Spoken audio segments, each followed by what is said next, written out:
ده انا هقف مع شفيق في حاجة تانية عشان الناس تعرف.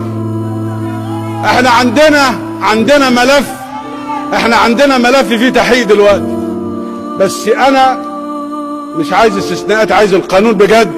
الملف ملف مجموعة طيارات اشترتها مصر للطيران من عدة سنوات لما هو كان وزير. الطيارة كنا عايزين نشتري طيارة اليومين دول، فبعتنا نسأل الشركة المصنعة تديها لنا بكام دلوقتي، فقالت ب 98 مليون دولار. الطيارة دي نفسها تم شرائها من عدة سنوات، من أكتر من 7 سنين 8 سنين، ب 148 مليون دولار.